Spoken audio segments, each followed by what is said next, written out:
Ma'am, I will have to resign from my job. My husband is getting transferred and my mother-in-law is not keeping well. I know I'm doing well in my job, but I will have to resign. I'm sorry. Ma'am, I can't come for today evening's function. You know I'm not allowed to leave home after 7 p.m. No, ma'am, I understand, but I won't be able to make it.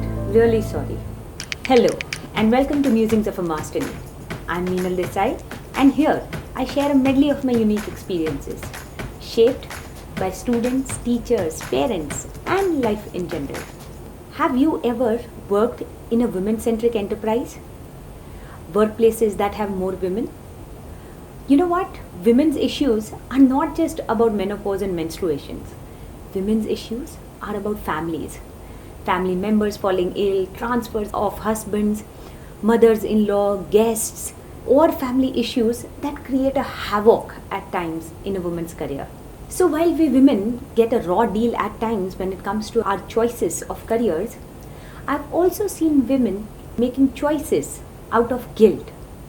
While we face certain constraints and we are not allowed the choices we would actually want for ourselves, very often I've seen women stepping back, leaning back before leaning in, as Sheryl Sandberg will put it. Think of it, we have lost more teachers and more amazing employees to family issues and to ill mothers-in-law than we have to competition. Whenever a woman applies for a job to our workplace, we actually go out and look up whether that person is going to be a long-term resource or not. Is that how we should really be evaluating our workforce? But what are we guilty about? Have we always been so? I don't think so.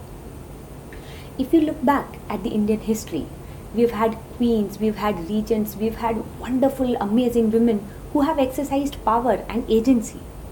This phenomenon of women choosing to just stay back home, this middle class idea of not adding great value or adding great value to themselves, is pretty recent. Women in India historically have always exercised choice. So what is it that has happened lately that makes us somebody who does not contribute as much as we are capable of? When do we choose to step back and give less and take more? And for every woman who steps back from her professional duties, she makes it tougher for the new one who comes in. When a woman chooses to walk out of her career, a teacher chooses to leave a class halfway through the year, she sets a wrong example for somebody else who should be coming in. She tells the employer, the world, and the students and us that women cannot be trusted, that they might just buckle in at the first sight of trouble. Is that the example we want to set? Is that the only thing we are capable of? We have to stand up for ourselves. We cannot allow ourselves to be walked over every now and then. And no, to gain your rightful position or to establish your worthiness, you do not have to take a full-time job. Not everybody has to work a 9-to-5 job. But every one of us, each one of us has to assert their rightful position. We need to be able to say that we are important. And if you are not sure whether you are important or not, let me give a litmus test.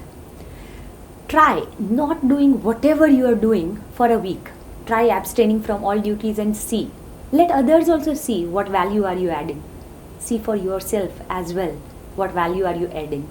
And that might just create a shift in how you are perceived and how you live your life.